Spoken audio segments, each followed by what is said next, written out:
5월 18일 새벽 예배 다 같이 사도신경 하심으로 하나님께 올려드리겠습니다.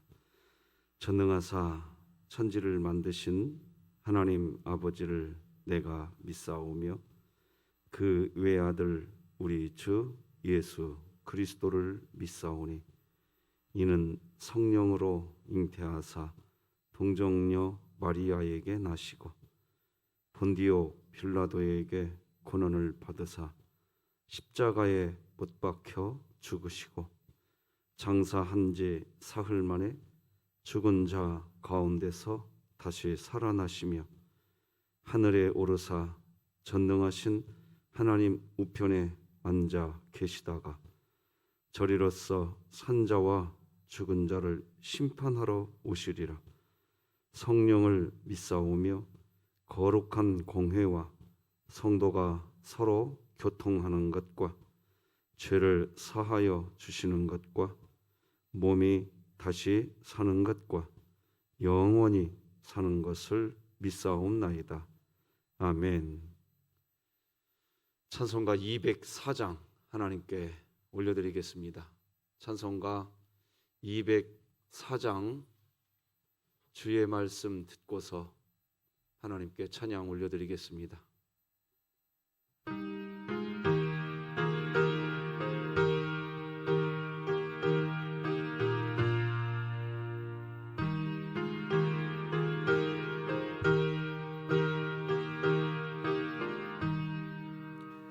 주의 말씀 듣고서 순행하는 자는 반석 위에 돋았고 집을 지은 같아.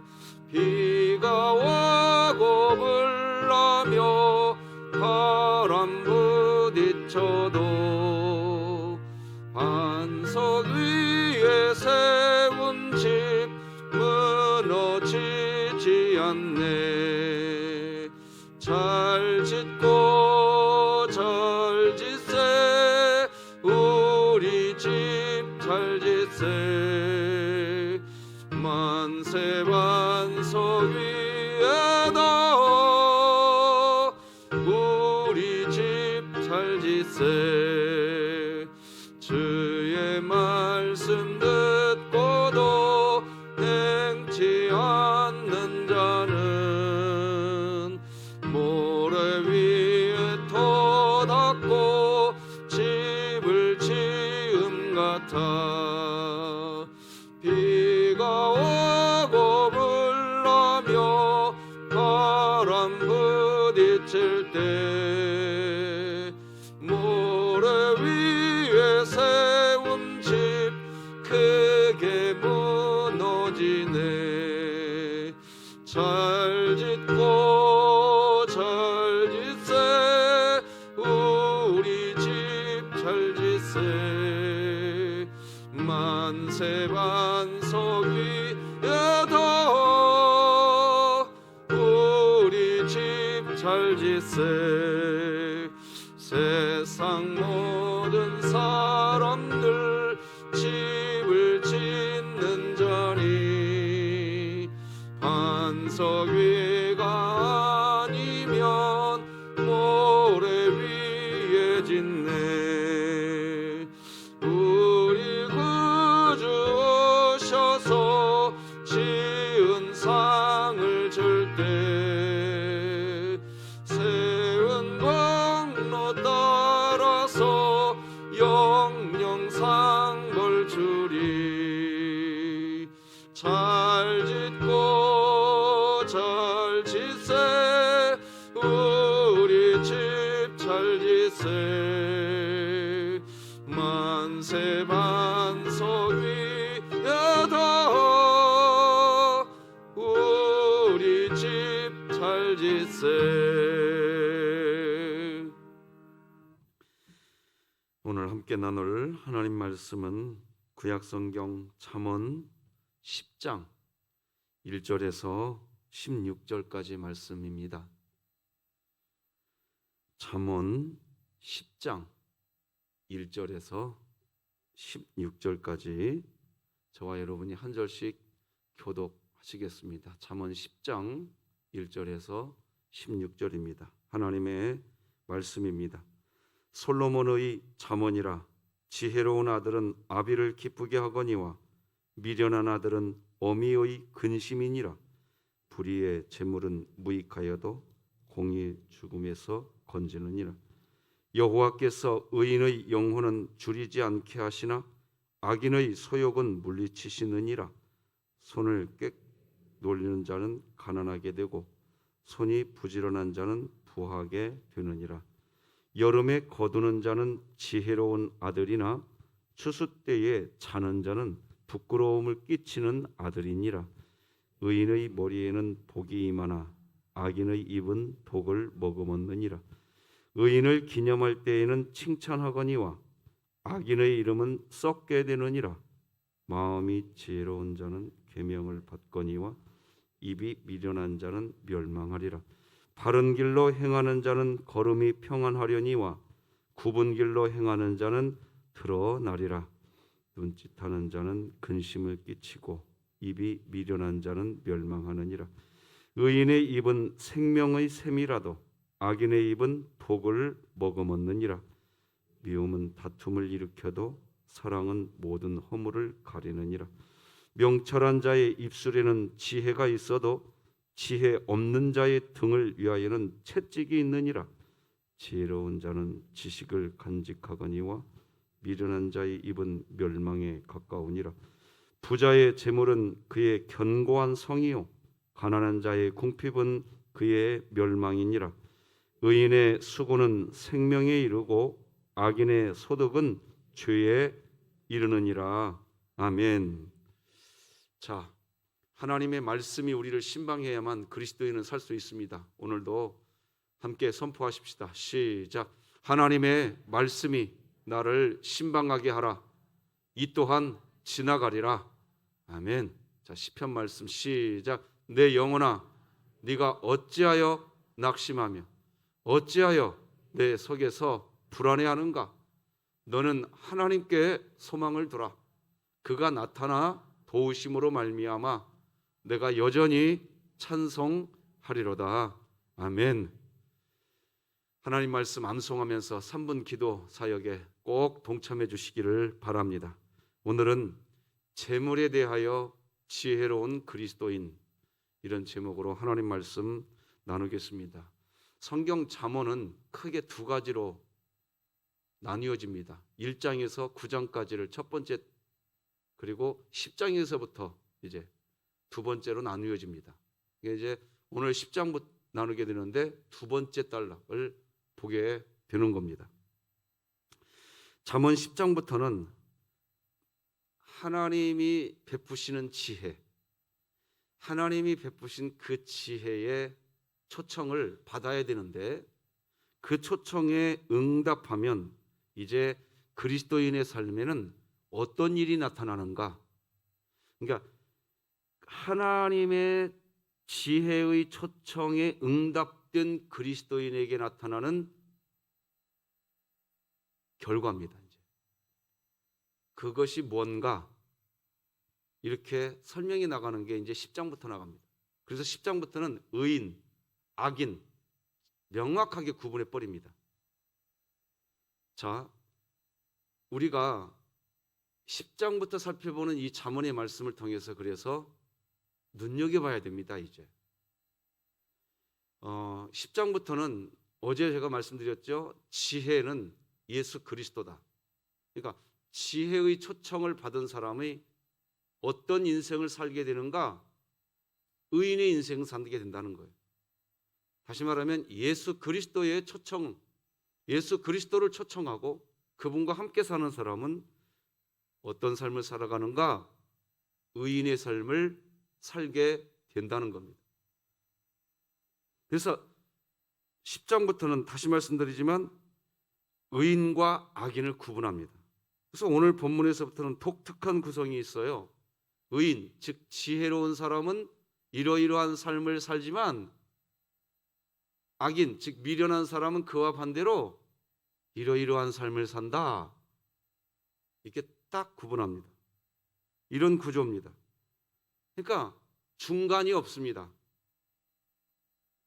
지혜롭게 사느냐, 미련하게 사느냐, 의인으로 사느냐, 악인으로 사느냐, 그것밖에 없다는 겁니다.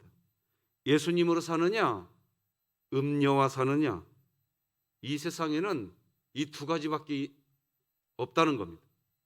중간지대가 없다는 겁니다. 지금부터 그게 명확하게 이제 시작됩니다.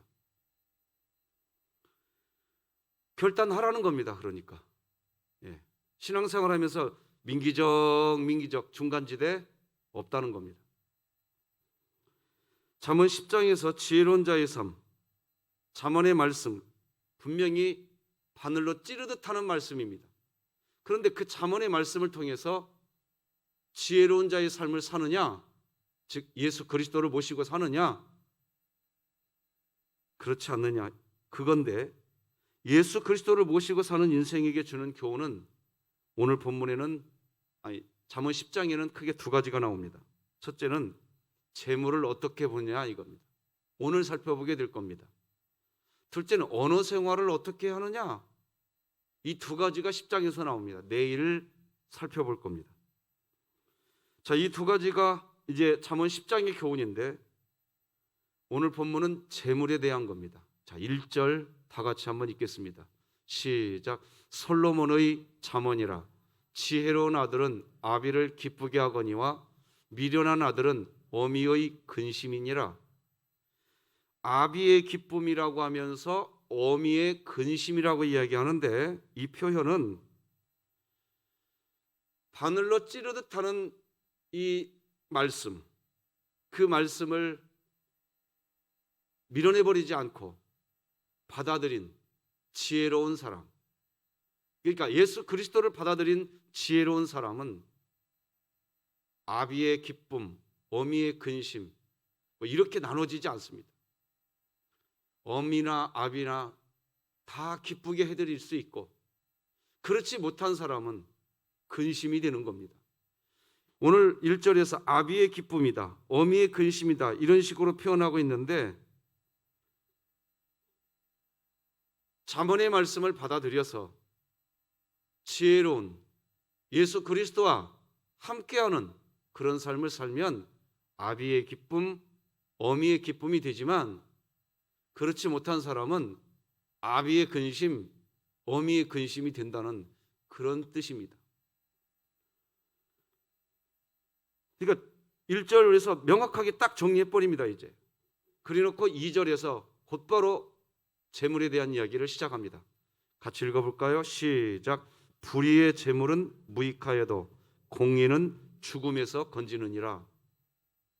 그러니까 하나님을 믿는 진짜 지혜를 가진 그리스도인은 이 재물의 문제, 왜 재물이 제일 먼저 나올까요?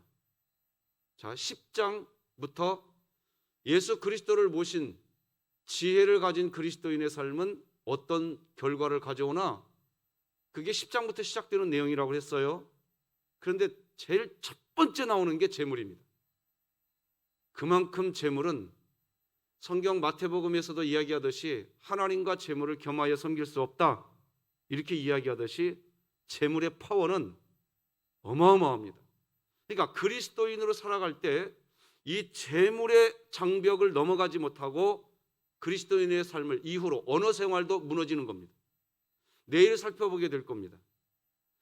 그리스도인으로 살아갈 때에 재물의 장벽을 건너뛰지 못하면 그 뒤로 이제 10장, 11장, 12장, 13장 계속 나오는 내용들이 계속 어그러져 갑니다. 분명하게 이야기합니다. 이 부분에 있어서 우리 교회가 하나님 앞에 오늘 우리가 찬송가 204장 올려드린 것처럼 우리 믿음의 집 잘 지으실 수 있기를 주님의 이름으로 축복합니다. 자, 재물에 대해서 나누기 전에 그리스도인들이 기억해야 할 게 있습니다. 우리가 신앙인으로서 그리스도인으로서 생활을 한다는 것은 우리가 관계 맺는 모든 사람, 모든 것과의 위치를 바르게 설정하는 겁니다. 하나님은 우리 머리 위에 계셔야 됩니다. 할렐루야. 사람은 우리 앞에 있어야 됩니다. 대등해야 됩니다. 사람 섬기는 일 하지 말라는 얘기입니다. 자기 자아 섬기는 일 하지 말라는 얘기입니다. 물질은 어디에 있어야 되느냐? 우리 발밑에 있어야 됩니다. 물질, 재물입니다. 물질, 재물은 수단입니다. 오늘날 그리스도인들이 어떻습니까? 재물이 하나님이 있어야 할 머리 위에 있습니다. 사람은 발밑에 있습니다. 그러니까 사람이 물질을, 재물을 위한 도구가 되어버립니다. 거꾸로 있습니다. 사람을 위한 도구가 돈이어서 그 돈은 발밑에 있어야 되는데 돈이 머리 위에 있습니다. 주인 노릇합니다.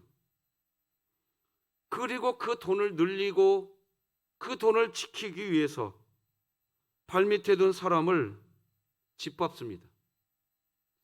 이게 세상입니다. 하나님은 어디에 계셔야 됩니까? 당연히 머리에 있어야 되는데 그리스도인이라고 하면서도 어떤 때는 하나님을 머리에 둔 것 같은데 어떤 때는 하나님을 발밑에 두고 살아갑니다. 이 위치 선정이 계속 어그러집니다. 그래서 하나님도 때로는 막 하나님을 향해서 야단칩니다. 하나님, 왜 이렇게 하십니까? 이스라엘 백성들이 그랬습니다. 하나님을 야단칩니다. 어찌하여 하나님 이곳에 데리고 와서 우리를 괴롭게 합니까? 왜 그러십니까? 하나님을 야단칩니다. 애굽에는 매장지가 없어서 우리를 광야로 데려왔습니까? 자, 출애굽기 14장 11절이지요. 그들이 또 모세에게 이르되 애굽에 매장지가 없어서 당신이 우리를 이끌어내어 이 광야에서 죽게 하느냐? 어찌하여 당신이 우리를 애굽에서 이끌어내어 우리에게 이같이 하느냐? 막 하나님도 야단쳐 버립니다. 여러분, 하나님을 머리 위에 모시고 사람을 나 자신과 대등하게 내 앞에 두고 재물을 내 발 밑에 둘 때 하나님의 그 인격이 머리 위에서부터 나를 타고 흘러내려오면서 사람에게 흘러가고 그 위에서 흘러내려오는 헐몬살의 이슬이 머리를 적시고 수염을 적시고 가슴을 적시고 발밑으로 흘러간다고 시편 128편은 노래합니다. 헐몬산의 이슬, 하나님의 성령의 기름이 그렇게 머리 위에서부터 발밑까지 흘러가는 여러분들 되시기를 주님의 이름으로 축복합니다. 그래서 그렇게 되어야 생명이 없는 물질이 생명이 있는 하나님으로부터 흘러내려온 이 생명의 기름이 저 발밑에까지 흘러내려갈 때 발밑에 있던 물질이 생명을 살리는 곳에 쓰여지는 것입니다. 나의 물질이 어디에 쓰여지고 있는지를 살펴보셔야 됩니다. 그런데 비인격인 재물이 머리 위에 있다 보니까 그 비인격성이 내 온몸을 지배합니다. 돈 때문에 사람을 무시하고 돈 때문에 하나님을 짓밟습니다. 머리 위에 재물이 있기 때문입니다. 그러니 하나님을 인격적으로 모실 수 있겠습니까? 하나님은 내 수단일 뿐입니다. 내 재물, 머리 위에 있는 이 재물을 위해서 하나님을 이용할 뿐입니다. 짓밟습니다. 하나님이 재물 주지 않으면 하나님 안 믿겠다고 얘기합니다. 무시합니다. 재물이 머리 위에 있기 때문에 그렇습니다. 어느 부자 청년 율법사가 어떻게 해야 영생을 얻을 수 있겠습니까? 하고 예수님께 찾아왔어요. 오늘날로 이야기하면 어떻게 해야 천국에 갑니까? 하고 교회에 온 것과 똑같습니다. 교회에 왔습니다. 그런데 이 젊은 율법사 머리 위에 재물이 있기 때문에 영생을 얻으려고 예수님께 왔으면서도 그냥 근심하면서 돌아가 버립니다. 교회에 와서도 그렇습니다. 머리 위에 재물이 있기 때문에 교회 생활이 재미가 없습니다. 온통 재물에 관한 관심밖에 없습니다. 재물, 돈. 그래가지고 교회 안에서 여러분 머리 위에 하나님이 계시기를 바랍니다. 우리의 근심은 모두 매사를 그래서 바른 위치 선정을 해야 되는데 이 위치 선정을 잘 못한 데에서 발생하는 겁니다. 오늘부터라도 2021년도 하나님을 머리 위에 두시고 사람을 가슴에 두시고 가슴에 품으십시오. 재물을 발 밑에 두시고 위치 선정이 잘 되시기 바랍니다. 그래야 내가 근심이 없는 겁니다. 내가. 그래야 영혼이 굶주리지 않습니다. 그렇게 사는 사람은 부지런하고 영혼이 부하게 됩니다. 3절 4절 같이 읽겠습니다. 시작. 여호와께서 의인의 영혼은 줄이지 않게 하시나 악인의 소욕은 물리치시느니라. 손을 게으르게 놀리는 자는 가난하게 되고 손이 부지런한 자는 부하게 되느니라. 그러니까 2절에서 재물 이야기하더니 3절에서는 그냥 곧바로 의인과 악인이 나버립니다. 중간지대 없다는 겁니다. 그게 10장부터 독특한 구조입니다. 하나님을 믿으면서 민기적거릴 수 없습니다. 분명해지셔야 됩니다. 하나님이 우리의 머리에 계시고 사람이 우리 가슴에 있으며 재물이 발밑에 있어서 재물을 섬기는 삶이 아니라 하나님을 섬기는 삶, 그런 삶을 사는 그리스도인을 하나님은 의인이라고 인정해 주시는 겁니다. 6절도 같이 한번 읽어봅시다. 시작. 의인의 머리에는 복이 임하나 악인의 입은 독을 머금었느니라. 여기에서 의인이라고 하는데 다시 말씀드리지만 구체적으로 누굽니까? 재물을 발밑에 두고 있는 사람, 머리에 하나님을 모시고 사는 사람입니다. 우선순위가 분명합니다. 이렇게 우선순위가 분명한 사람은 하나님 나라와 의를 우선합니다. 하나님 나라와 의를 구하는 그리스도인은 자기의 손에 재물이 쥐어졌을 때 두 가지를 분명히 합니다. 첫째, 11조 분명하게 합니다. 믿으시기 바랍니다. 둘째, 가난한 자, 헐벗은 자를 위해서 분명해집니다. 11조는 당연히 하나님의 것입니다. 묻지도 말고 따지지도 말아야 됩니다. 그리고 우리가 얻은, 여러분이 월급을 받든 사업을 해서 돈을 버시든 여러분이 버시는 재물에는 어느 재물이든지 가난한 자의 몫이 있습니다. 그게 성경의 가르침입니다. 레위기 23장 2절 보니까 너희 땅의 곡물을 벨 때에 밭 모퉁이까지 다 베지 말며 떨어진 것을 줍지 말고 그것을 가난한 자와 거류민을 위하여 어떻게 해라? 남겨두라. 나는 너희의 하나님 여호와니라. 여러분, 땅에 곡물을 벨 때에 밭 모퉁이 베지 말래요. 그러니까 네모난 밭이 있는데, 네모난 논이 있는데 모퉁이에 있는 벼는 베지 말래. 그냥 놔두래요. 당연히 가난한 자의 몫이 있다는 겁니다. 떨어진 이삭은 줍지 말라는 것. 우리 교회가 왜 이삭 줍기 사랑마당을 합니까? 여러분, 우리가 왜 우리 교회가 이 일을 하느냐 말입니다. 아니, 하나님 나 11조 냈으니까 11조에서 구제해요. 죄송하지만 아닙니다. 하나님께서 가난한 자의 몫을 별도로 구분하십니다. 구분하라고 하십니다. 그래서 이삭 줍기 마당 우리 교회에 하는 겁니다. 1년에 단 한 번이라도 하나님께 가난한 자의 몫을 구분할 줄 아셔야 되는데 그게 필요한 겁니다. 정확해져야 됩니다. 기분이 좋아지면 하고 기분이 안 좋으면, 여러분 중간지대 없다고요. 재물에 있어서 중간지대 없으시기 바랍니다. 분명해지셔야 돼요. 그래서 그렇게 11조와 가난한 자의 몫을 분명하게 구분하는 그리스도인이 의인이고 지혜로운 분이고 바른 길로 행하는 분이라는 게 오늘 본문입니다. 반대로 그렇지 않으면 악인이고 미련한 자고 굽은 길로 간다는 겁니다. 그게 6절에서 11절까지 아주 긴 절을 할애하고 있습니다. 읽어드리겠습니다. 의인의 머리에는 복이 임하나 악인의 입은 무엇을 머금다고요? 결국 독을 머금. 재물이 발밑에 있으면요, 그 사람의 입에서는 독만 나와요. 의인을 기념할 때에는 칭찬하거니와 악인의 이름은 썩게 되느니라. 마음이 지혜로운 자는 계명을 받거니와 입이 미련한 자는 멸망하느니라. 바른 길로 행하는 자는 걸음이 평안하려니와 굽은 길로 행하는 자는 드러나리라. 눈짓하는 자는 근심을 끼치고 입이 미련한 자는 멸망하느니라. 의인의 입은 생명의 샘이라도 악인의 입은 독을 머금었느니라.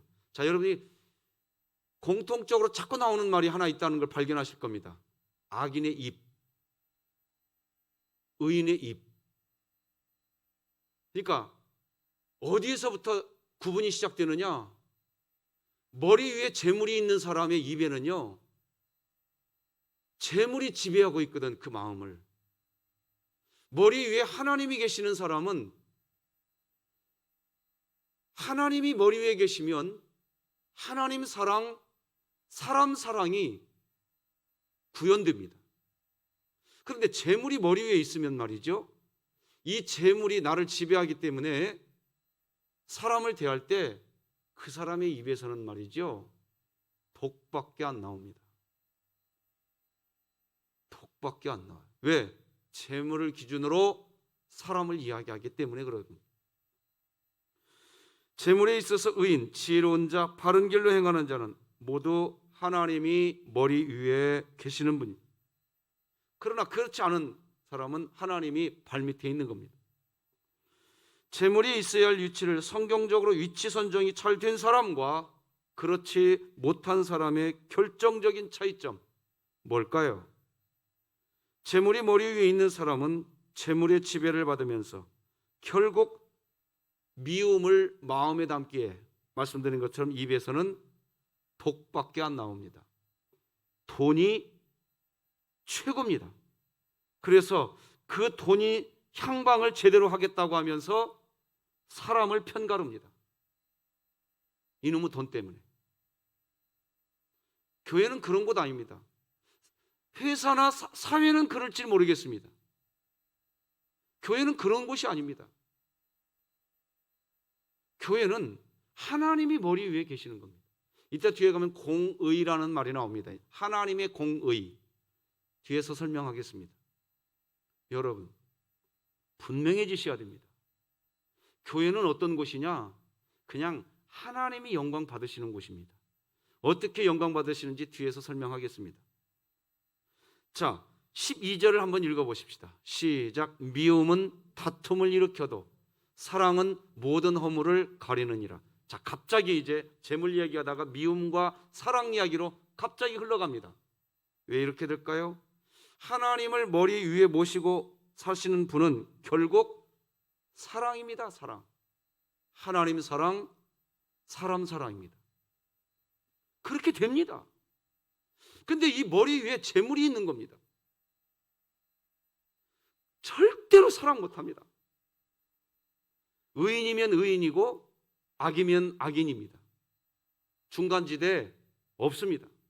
그러니까 재물이 머리 위에 있는 사람은 다툽니다. 다툼을 만들어내요. 근데 이 자본주의 사회에서는 이게 설득력이 있어요.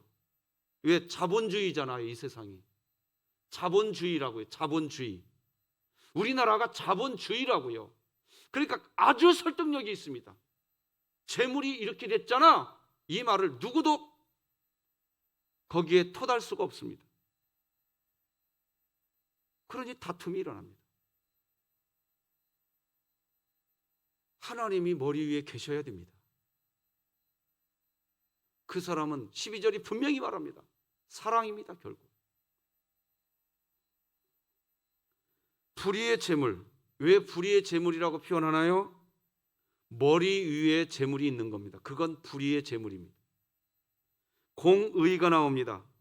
우리 2절 말씀 다시 한번 보십시다. 시작.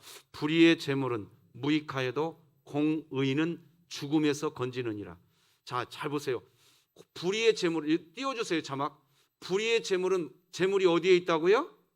머리 위에 있는 재물은 불의의 재물입니다. 근데 공의가 나옵니다. 갑자기. 공의가 뭘까요? 하나님의 공입니다. 하나님의 공의. 자, 우리가 이제 앞으로 잠언 뒷부분에 가면 목요일 날 공의라는 단어와 정의라는 단어와 정직이라는 단어를 구분하게 될 겁니다. 이제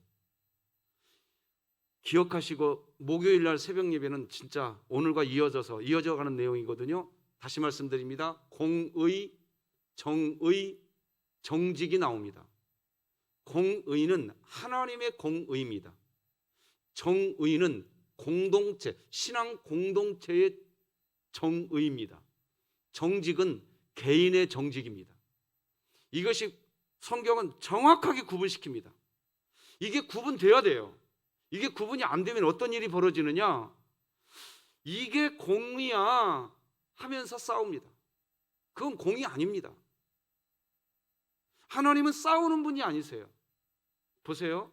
이 세상의 죄가, 미리 좀 설명해 드릴게요. 목요일 날 자세히 설명해 드릴 건데, 이 세상이 죄로 관영했습니다. 그때 성경은 뭐라고 얘기합니까? 아직 우리가 죄인 되었을 때에, 그때에 하나님의 공의는 어떻게 나타나냐?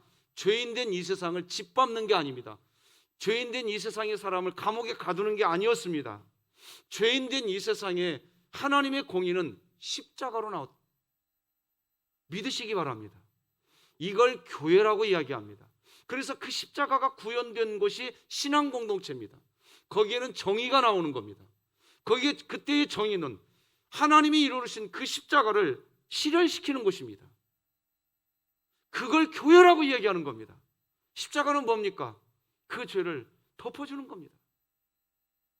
이걸 교회라고 이야기한다면, 잠언에서 구체적으로 설명합니다. 내가 정의 세우겠대요. 아니에요. 싸움만 나옵니다. 잠언이 말하지 않습니까? 11절에서 다툼이 일어나느니라. 이게 분명히 지셔야 됩니다. 재물관이 분명하지 못하면 무엇이 무너져 있느냐? 다시 말하지만 재물이 머리 위에 있어서 11조 정확하게 못합니다. 여러분 한번 눈여겨보세요. 우리 교회는 11조 누가 내가, 저도 잘 안 봅니다. 안 봐요 진짜로. 왜? 저 자신도 편가를까 봐. 아, 이 성도는 11조 많이 내는 분이구나. 아, 이분들은 조금 이럴까 봐 11조 명단 저도 안 봅니다. 저는 우리 교회 이게 잘 지켜졌으면 좋겠어요. 그런데요, 그러니까 눈여겨볼 수는 없겠죠. 그러나요, 다 드러납니다. 11조 정확하게 안 합니다. 재물이 똑바로 세워져야 돼. 말은 그렇게 하는 사람이요, 제가 안 봐도 압니다. 성경이 정확하게 말해요. 그런 사람이 가난한 자의 몫을 올릴 것 같아요? 안 올립니다. 재물이 똑바로 해야 된다고 말은 하는데요, 그런 분들 죄송하지만 가난한 자의 목 챙기지 않습니다. 성경이 정확하게 이야기합니다. 중간지대 이때 없다? 없어요. 하나님이 정확하게 보고 계세요. 나중에 하나님이요, 주일날 말씀드렸죠? 야곱을 밧단아람에서 하나님이 20년간 참아주셨어요. 밧단아람에서 야곱의 재산이 늘어났어요? 줄어들었어요? 늘어났어요. 세상에 아버지 속여먹고 형님 속여먹은 사람이 재산이 늘어난다니까요.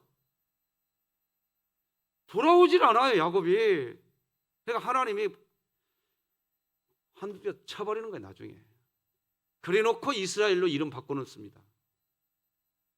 여러분, 이게 사실 이렇게 설교하고 싶지 않아요 저는. 그런데 어쩔 수 없어요. 분명히 지셔야 돼요. 재물 앞에. 왜? 중간지대 없으니까. 없다고요. 여러분, 머리 위에 하나님이 계시기 바랍니다. 우리 그러려고 이 새벽에 여기 온 거예요. 그러려고 여기 온 거예요. 참 이상하죠? 재물을 머리 위에 세우면 그 재물로 사는 사람들 도와줄 것 같은데 다툼만 일으킨다고요. 그러니까 하나님의 공의가 우리에게 나타나면 허물을 용서해 주는 거거든요. 그러니까 상대방의 허물도 나의 허물로 느껴져서 뭐라고 기도하느냐? 하나님, 내가 함께 기도해 주지 못한 것으로 그렇게 생각됩니다. 나의 죄를 용서하여 주시옵소서. 그래서 허물이 드러난 그 사람의 허물을 드러내려고 하는 게 아니라, 하나님, 내가 저분을 위해서 더 기도해 주지 못한 나의 연약함을 불쌍히 여겨 주시고, 오늘 이 새벽에도 내가 깨어있게 하여 주시옵소서. 나의 기도가 하나님께 올려지게 하여 주시옵소서. 이걸 그리스도인이라고 이야기한단 말입니다. 이걸 그리스도인이게. 13, 14절 같이 읽어봅시다. 시작. 명철한 자의 입술에는 지혜가 있어도 지혜 없는 자의 등을 위하여는 무엇이 있느니라? 채찍반이라. 지혜로운 자는 지식을 간직하거니와 미련한 자의 입은 결국 멸망의 일만 하게 되는 겁니다. 끝까지 그렇게 갑니다. 말씀 맺겠습니다. 그리스도인은 재물에 대하여 지혜로워야 합니다. 하나님, 우리 머리 위에 계셔야 됩니다. 사람, 우리 앞에 있어야 됩니다. 대등해야 합니다. 물질, 우리 발밑에 있어야 합니다. 그래서 지혜로운 그리스도인은 하나님의 몫인 11조와 가난한 자의 몫인 구제금을 구분하는 삶을 살아갑니다. 그렇게 하면서 그의 나라와 의를 먼저 구하는 생활을 합니다. 나아가 그런 그리스도인을 하나님은 의인이라고 인정해 주며, 그런 그리스도인만이 타인의 허물을 가리워주는 사랑의 삶을 살아갑니다.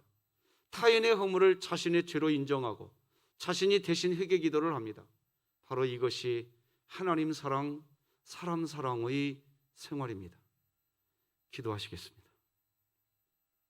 하나님 아버지, 감사합니다.